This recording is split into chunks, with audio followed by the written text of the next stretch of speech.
Hello everyone, I'm Lloyd Moyer. Today I'm working on a kind of an old bowl of mine. It's not kind of old, I turned this bowl in 2012. And it's something that I use in my house. It's one of my favorite bowls that I've ever made. It's ash. It's been very useful. It's been used as a salad bowl, as a fruit bowl. It has a rounded base, and actually, if you look closely, you can see the screw holes from the original faceplate before I did a whole lot of chucking work in 2012. I did a lot of chucking work in 2012, but a piece this size I kept on a faceplate. It has a rounded off bottom that is actually a little bit uneven, and I want to even that out a little bit. And it's also very thick in the bottom, and so I want to take some weight out of the bottom of this and make it a little bit deeper. Really hope I don't mess it up. This really is one of my favorite pieces I've ever made, and it's a very useful bowl. But I'm going to try it.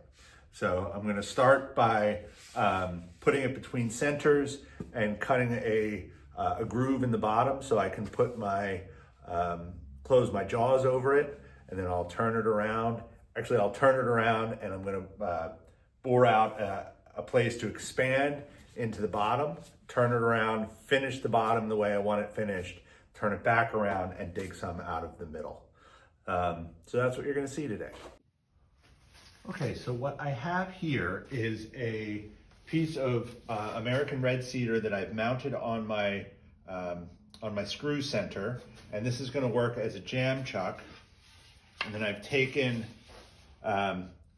conveniently these 8 screw holes and found a pretty good center of this ash bowl, and I'm just going to mount this between centers on the cedar. And I am going to make a little divot here in the bottom of the bowl, but that's okay because I'm going to come back and flatten that out after in a little bit anyway. So I'm going to see how out of whack this is first of all. So I'm turning the lathe all the way down and then starting it as slowly as possible. And that's pretty good. So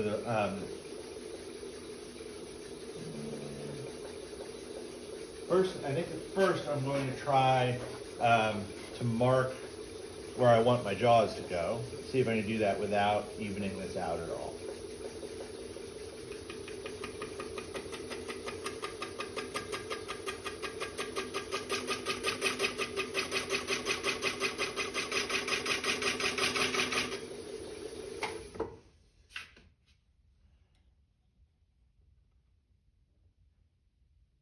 Close enough for government work. So that's where I want to mark, I want to set my jaws. So I'm just going to take my my 1/2-inch spindle gouge here, and I'm just going to do, I'm turning it about 330 RPM, so it's very slow, mostly because I'm chicken, and I just don't want to mess it up too badly.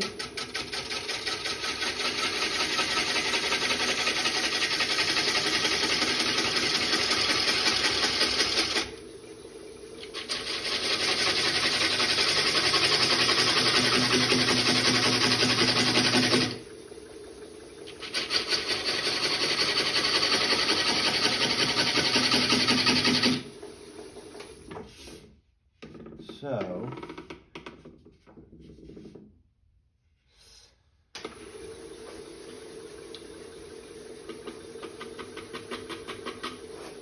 all right, moving the speed up a little bit.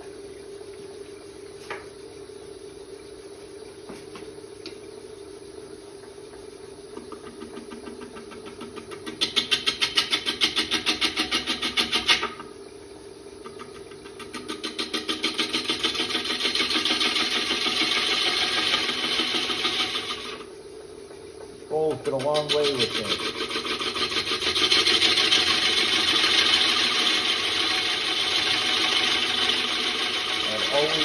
Always put it to good use.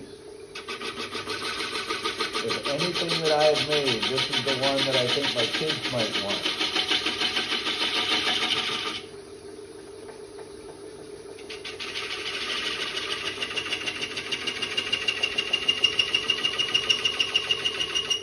Okay, I think that might be enough to grab with my jaws. So here I am, I'm all turned around, and I have here my my calipers that will tell me how thick my bottom is, but this bowl is actually too big to actually really get in here adequately. That's as close as I can get, and that's not even on the flatter part of the bowl, and it's about an inch thick right there.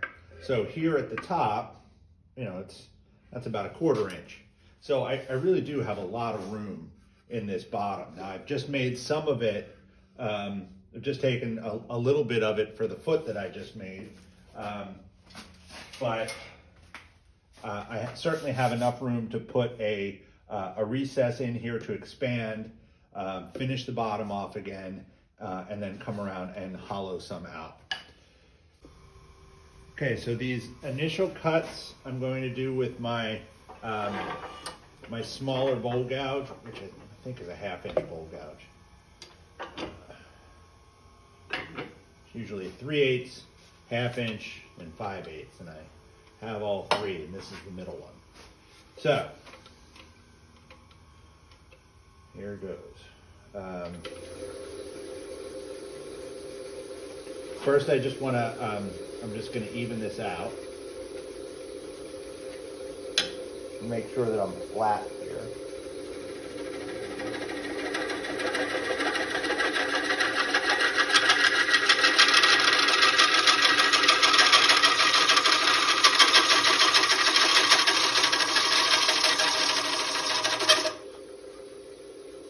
And then I'm going to go in. I'm a little low, I think.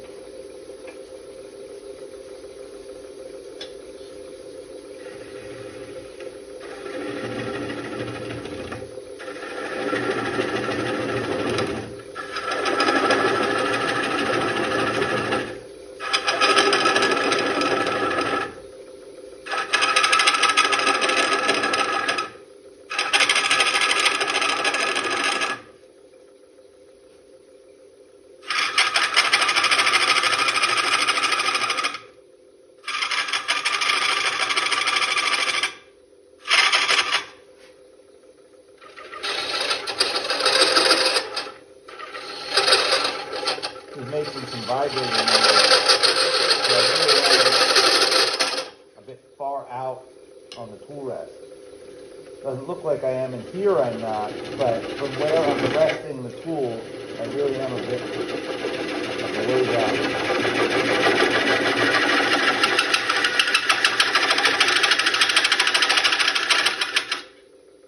Okay. So from there, I'm also not turning the lathe very quickly. I'm going to turn it up a little bit. Now I'm going to take my square end scraper. Oh no, before I do my square end scraper, I'm just going to check my diameter here.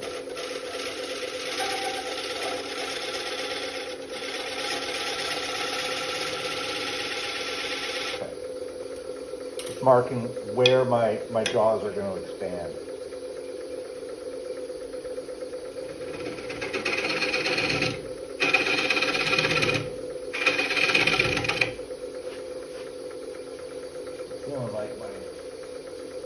My tool rest is not very tight, but it is.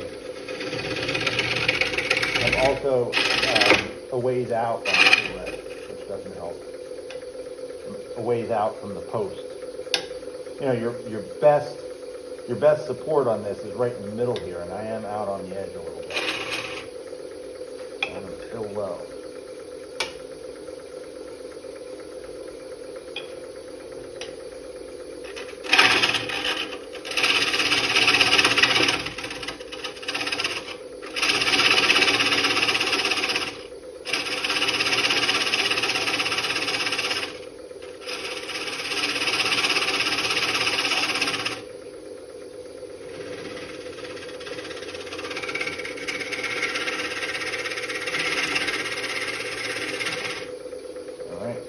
now I'm going to give myself a dovetail. If you don't have one of these dovetail tools, you can use a skew chisel for this job.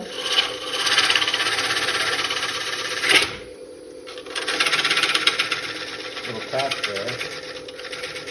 One of the things I don't like about using this tool is it's a straight side here as opposed to my scrapers, which are very slightly rounded, so you can't hit both corners at the same time, and that defeats the purpose of this one. So you need to be very gentle, and it's often very hard to be gentle enough. That wood just wants to grab. So that's all I need for this. It's just a place to locate my jaws. Now I'm a little bit, it also has to be flat. Excuse me if I get in the way of something.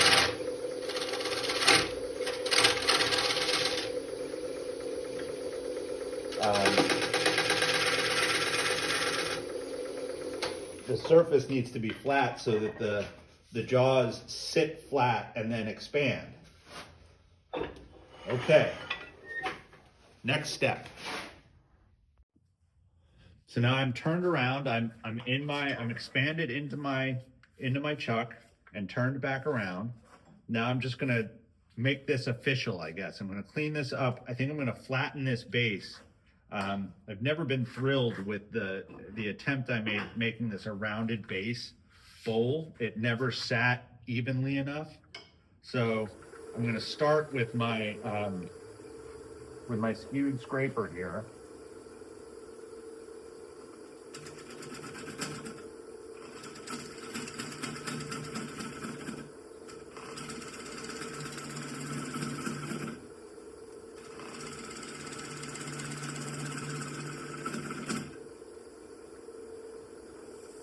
And all I'm trying to do is to flatten this out very gently.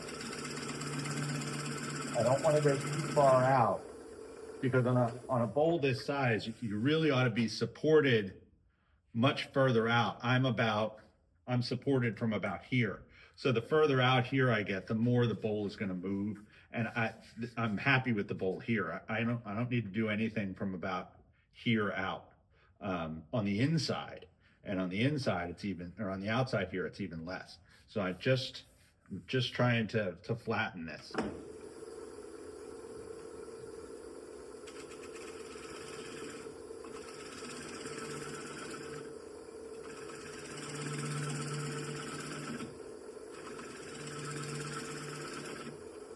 I realize this isn't terribly exciting.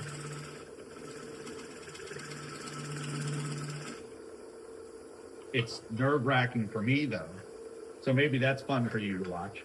Now I'm gonna flatten this. This is uneven here. Just from years of use, it's not, and you know, you're not mounting it perfectly. Turn the speed up a little bit.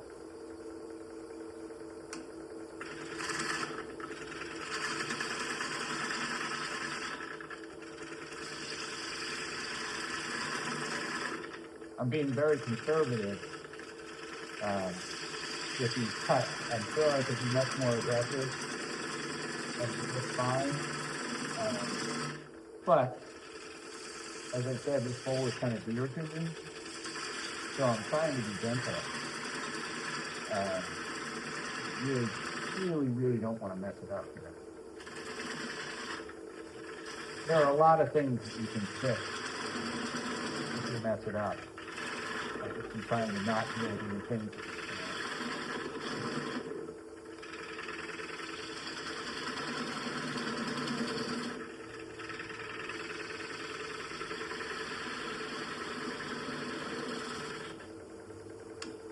Never a bad idea to do it.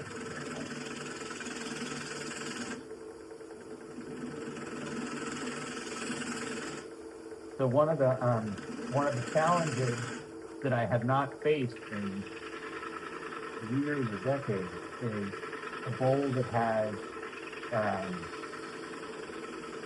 that had filled screw holes. So these marks are where the bowl was mounted on a faceplate with screws, and when I finished the bowl, I filled these screw holes rather than turning them away. And it looks like I'm just about to the end of them, so I don't really have anything to worry about on the inside, but I didn't know that when I was originally turning it, which is partially why the inside is thick, or the bottom is thick.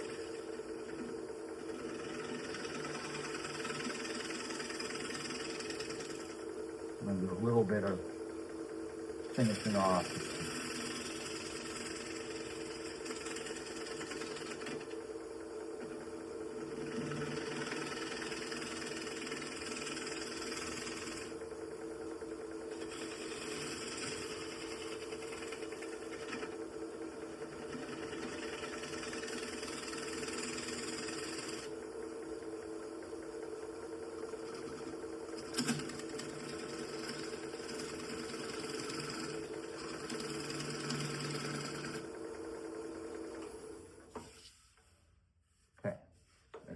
There's still a hint of screw holes there, which I really don't mind.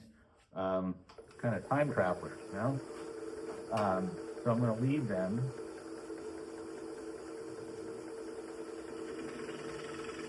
I'm going to do a little bit of a shear cut here with my shear scraper.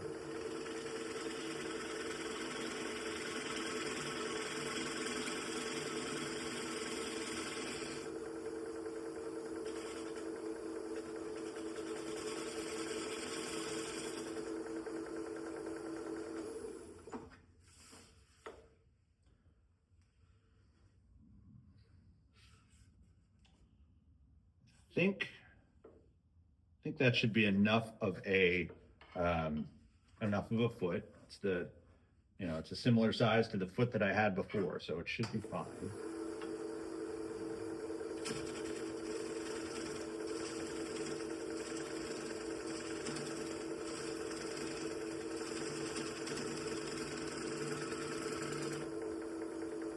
Just trying to get a clean finish there from the scraper.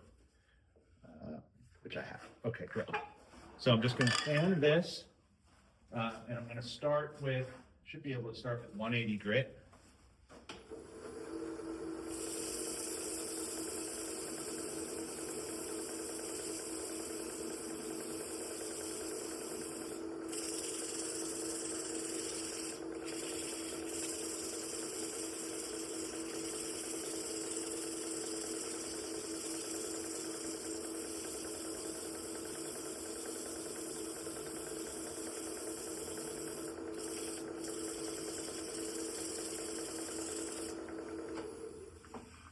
Not a lot of sanding to do there, and to be perfectly honest, I don't even need it to be that great because I use it myself, and I don't need to impress myself with the sanding, but it's good to keep up, keep it up, do everything just right, even if it's for somebody who doesn't really care. Maybe especially for somebody who doesn't really care.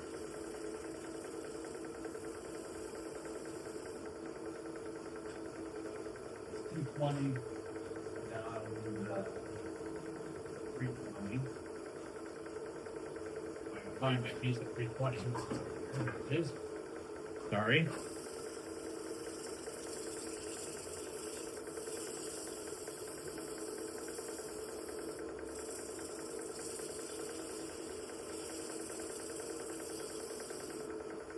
Now maybe I'm just gonna run this this sandpaper over the whole outside.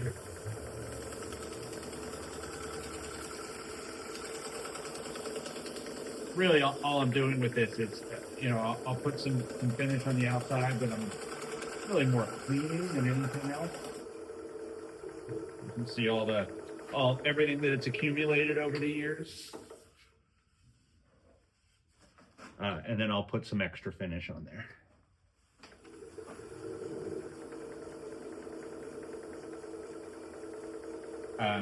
I've talked about before, I think, but certainly not in this video, that you know, over time the wood will darken with age.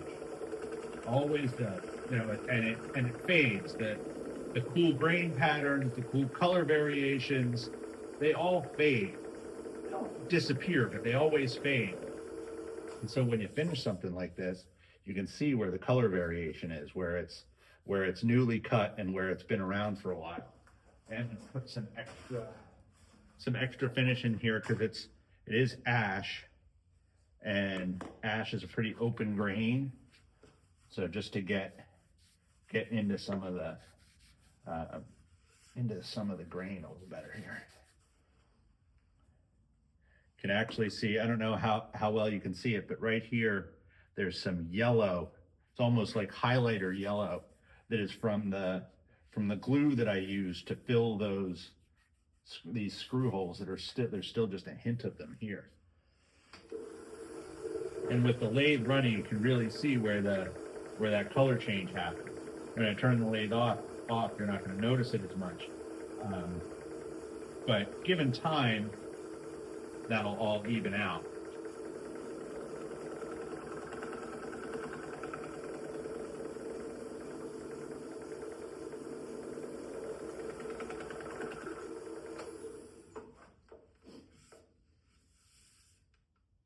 Okay, now I'm going to turn it back around and put it in the chuck and see what I can do with the inside. For anyone curious, this bowl is about 16 inches in diameter. And as it's not the biggest thing I've ever made. I do tend to think that it's about as big a practical bowl as I make. I can make things, I have made things a good deal bigger. I just don't, you don't get a lot of use out of a bowl much bigger than this. There's nowhere to put it. So where I'm going to go to, where I want to start, and I'm going to mark on my, mark on the bowl here, if I can find my pencil. Where I'm going to start, where it starts getting thick, is right about here.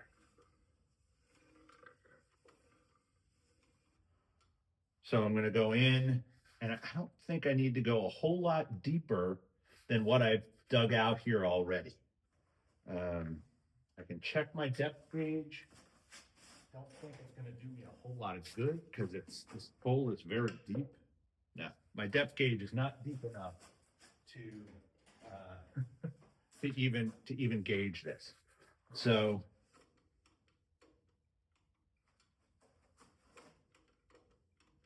all right, and I actually think I'm also going to I'm going to change my tool rest. I'm going to use a tool rest that I almost never use because it's just not very useful to me. But this is a curved tool rest, so I can get in here a little bit easier.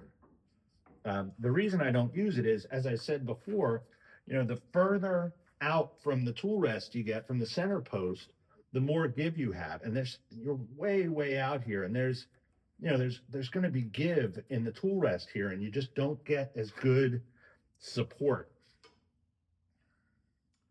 All right, here goes, kids.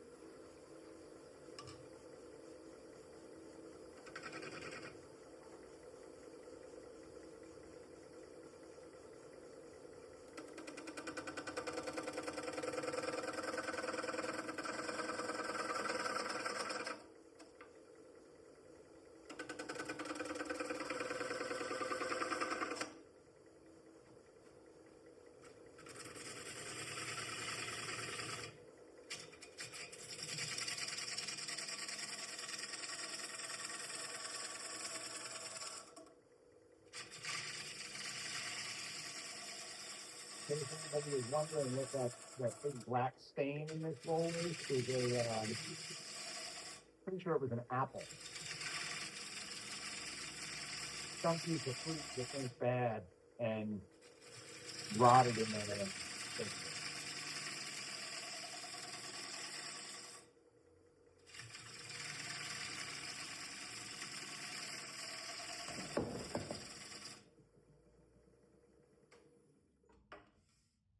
Sorry about that. I had a bowl blank sitting on my lathe for a future project. I'm just going to leave that go. I hope that's okay. Had a bowl blank sitting on the lathe bed for a future project.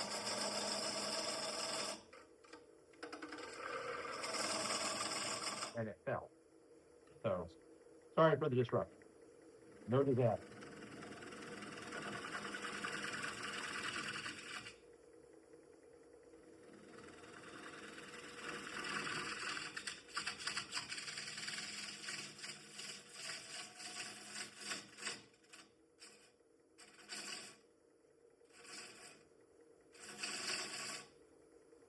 Okay. I think this is going to be, that's getting there. I'm going to use my bowl scraper now.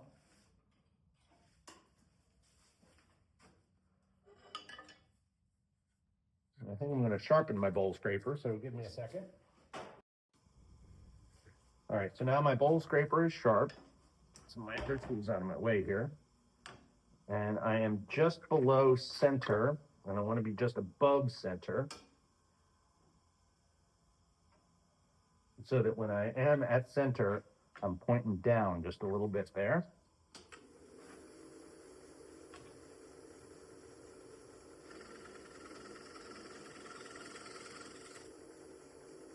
Now I'm only going about 600 RPM. So I'm taking a very slow cut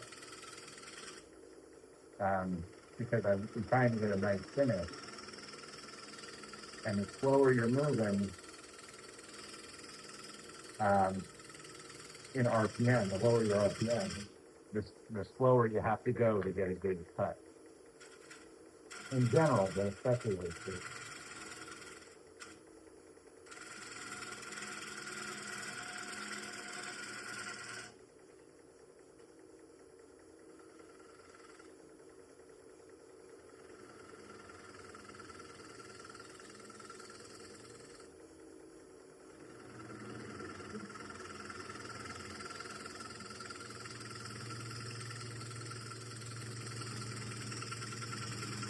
Yep.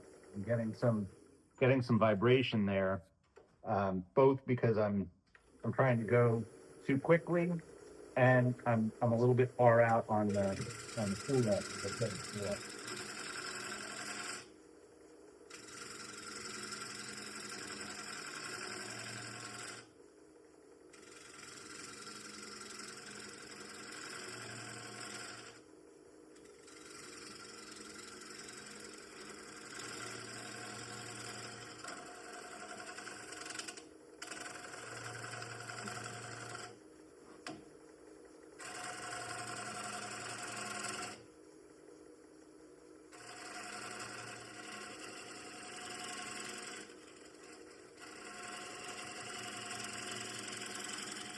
Nice thing about the bowl scraper is,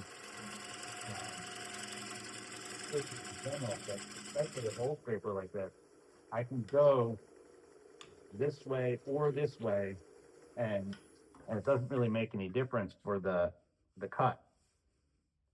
There's a little ridge right there that I'm going to have to fix.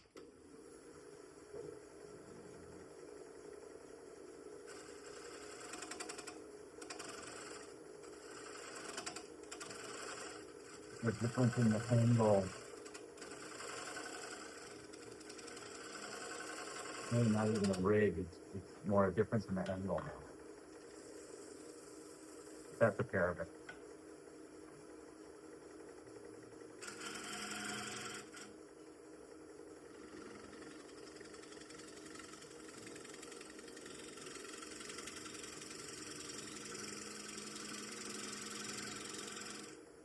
I don't mind the flat bottom that this had before. I just wanted it to have a little bit more, it was very bottom heavy, because it was so thick in the bottom.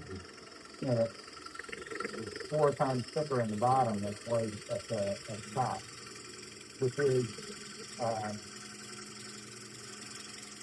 when you're a beginner, that is something that is very common, because you get so excited that you've made a bowl, that you stop making the bowl too early, so that, and you don't want to mess it up, and you don't want to go through the bottom, so you're very, very conservative. It's not a mistake, it's just something that you get better at with practice. I'm not sure exactly why I made that mistake. I think that when I was originally making this bowl, I was much more conservative than I am now. When it came to designing the way that I want my bowls to look and feel. And I was, 15 years less experienced. Whatever it is, 2025 right now. So that means I made this bowl 13 years ago. I've been turning a pretty long time even then, but those subsequent 13 years have been, I've learned a lot in those 13 years.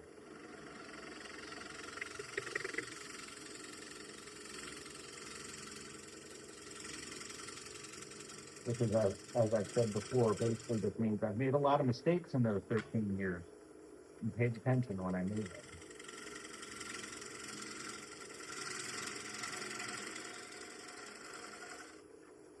I think the reason that I'm also being very conservative here is that if you've watched these videos of mine, you may have heard me say there's always more wood, and it's true, there is. But again, this one's kind of special to me. So if I mess this one up, there's not another piece.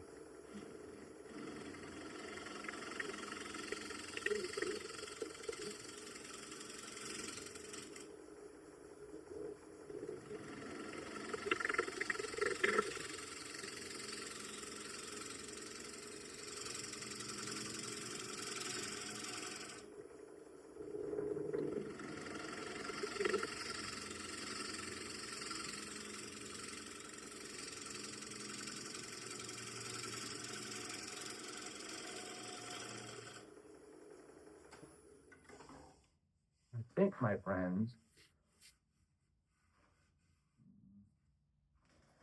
I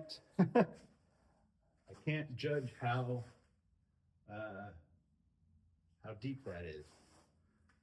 Let me find my calipers. So checking my calipers, which again, I can only get into about there. So checking my calipers, I'm at about just a shade under 3/4 of an inch. So I've gone down about 1/4 of an inch, and the rest of the bowl is about 1/4 of an inch. So I have a good amount of room still to play here. So I can come down another 1/4 of an inch and still be okay.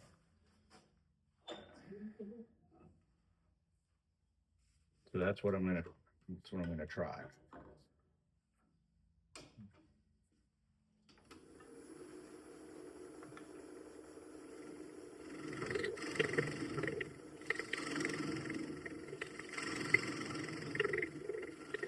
Okay, there you go. That's what I'm going now.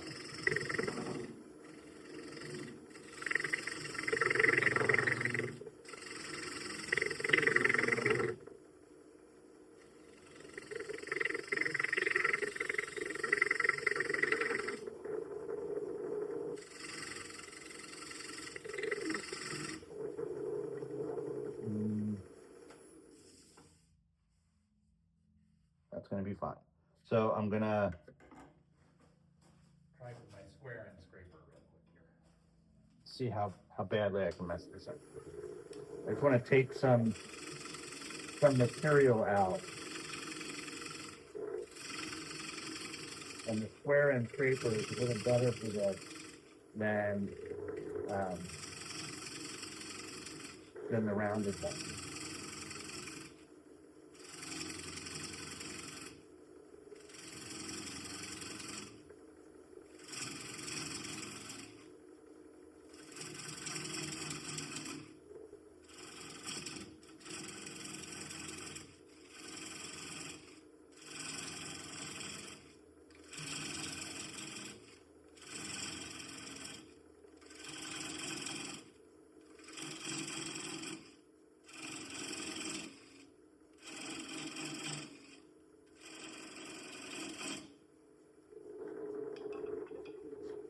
Okay, that took some of the bolts out, and now I just have to clean up a bit.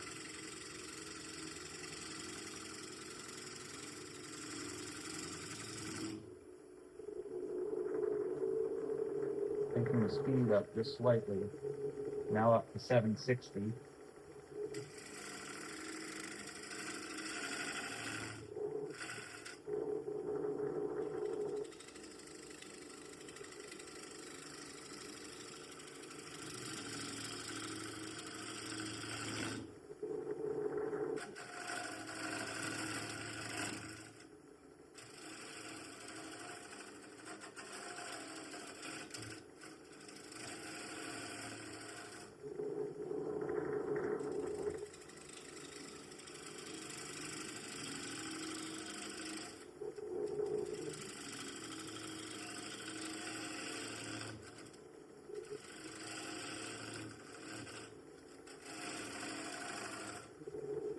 I know this is a lot of paperwork, but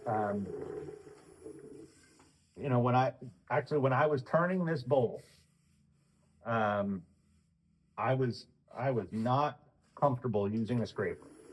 You know, I thought that scrapers were effectively useless because you couldn't get a good finished cut with them. I thought you had to use a bowl gouge. You had to use a gouge to get a good cut. And one of the things that I have learned in subsequent years is that, especially on that bottom inside of a bowl like this, there is nothing better than a bowl scraper. You get a much cleaner cut.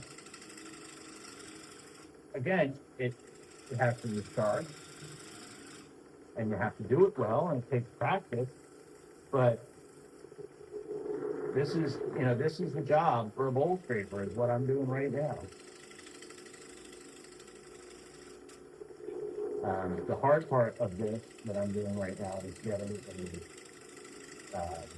even cut, one that doesn't have a whole lot of ripple, because it makes such a large expanse that I'm cutting. You know, like I have a ridge right here. I'm actually going to mark that. There's a ridge.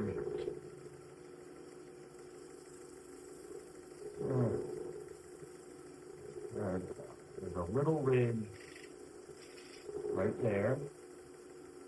There's a little ridge right there.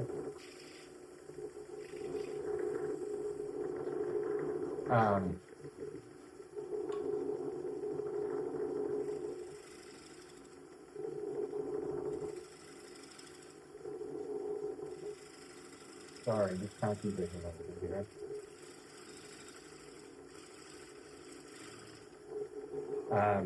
These little, you know, you get a much finer cut here if you're careful. If you're not careful, you don't. But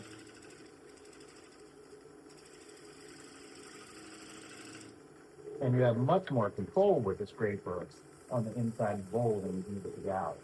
I'm going to call that done. So I'm just going to go in and sand this now. I'm going to set up my dust extraction And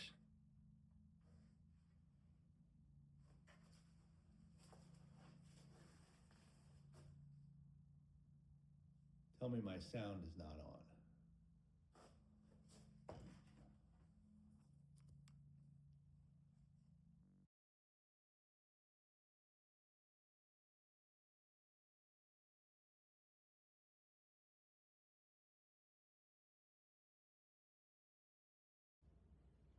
I'm terribly sorry, but forgot to hit the record button for the last little bit there. I was going to start sanding and then decided to take a little bit more off because I was still a little bit thick.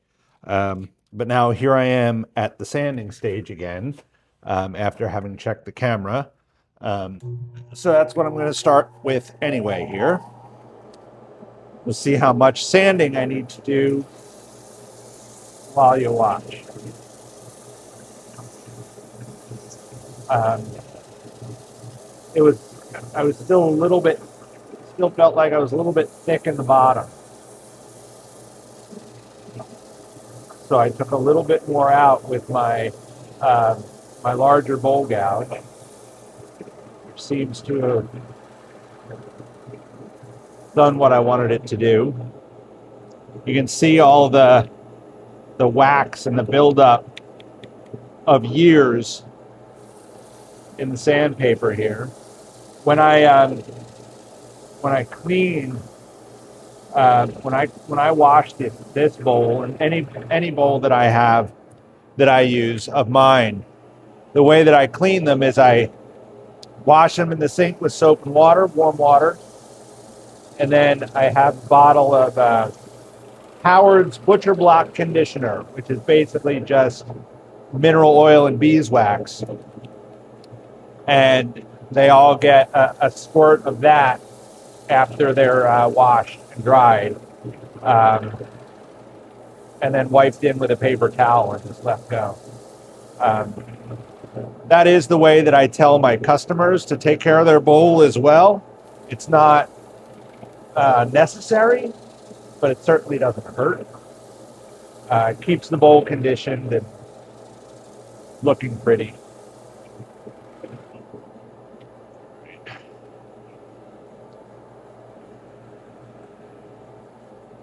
I'm going to do some power sanding with 180 grit.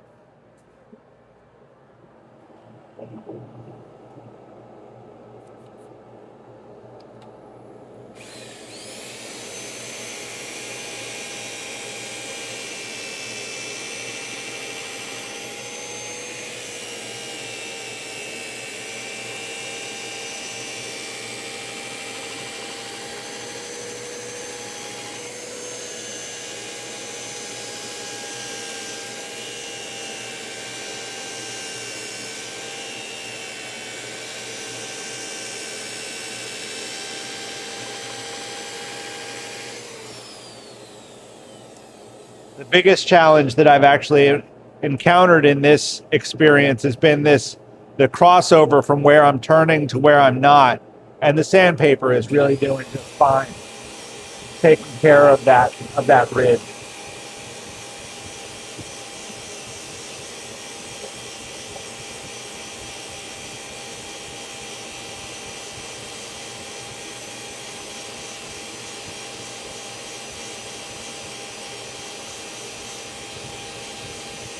This bowl was never perfect. Sorry if you can't hear me. This bowl was never perfect, and I certainly don't need it to be now, but I do want it to be good and usable and all the things that I hold up as worthy of my work. And when I say that, I always feel like that's a good lesson that I've tried to teach other people, which is everything that you make, you should feel proud to hold that piece up as a singular example of your work. And the reason that I say that is if you sell your work to somebody, that bowl, whatever bowl they buy, will be a singular example of your ability to that customer. So everything that you make should be up to that standard. And if it's not up to that standard, don't sell it. Doesn't mean that everything you make has to be the best thing that you've ever made or even the best that you can. But it should be representative of you, of your skill, or else you shouldn't sell it. I have lots of pieces. This piece I do feel is representative of my work, at least it was of my work in 2012, and I would have been proud to sell it, but I kept it. I have lots of bowls sitting at home that are not good enough to sell. They're not bad enough to throw away, which is sort of it's how you accumulate a lot of your own work. Not good enough to sell, but not bad enough to throw away. But nevertheless, there you have it.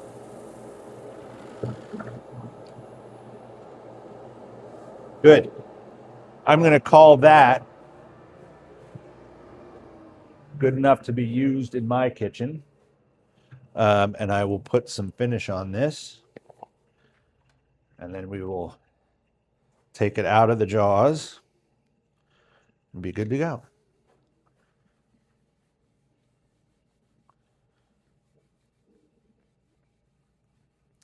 If I don't remember if I said this when I was turning the outside, but if I may have also said it when I was thought the camera was on and it wasn't.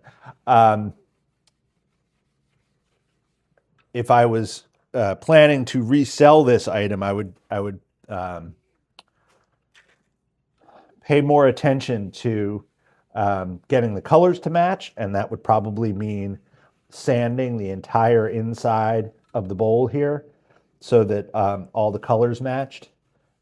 Because I'm using it in my own house, I don't care about that. So I don't mind, giving it a sanding and another finish, but still having the color variation. I'm not worried about it. So, if the client isn't worried about it, then don't worry about it. But if I was going to be reselling this or selling it, I would surely do that. Although it's funny for me to remember that when I made this bowl, the whole thing looked like this, and now it looks like this, and you don't notice that color change over time. And if I have ever said, I've said it many times, I don't know if I've ever said it on a video, that the reason, yes, I have, I'm sure I have. This is an example of the story that I've told that every bowl you make should be pretty, even if it's matte black, which is a story about, or an anecdote about, why your bowls should be designed well and shaped well. And it's because pretty grain fades, and all wood eventually yellows or browns, and the color fades. And this is a perfect example of this. When this bowl was new, it was all this color, this beautiful blonde white color that ash is, with the color variations in the grain. And over time it turns this, it's still a very lovely yellow brown, but it turns. Okay. I'm going to call that done, and we'll take it out of the chuck here. And I'll show you that there are no, this is a small enough foot that this was sitting on that you don't see any indentations. You can see, I don't know if I showed it before, the bright yellow, if you can see that in there, the bright yellow from the glue when I originally filled the screw holes. But there it is. It's my favorite bowl. You can't have it.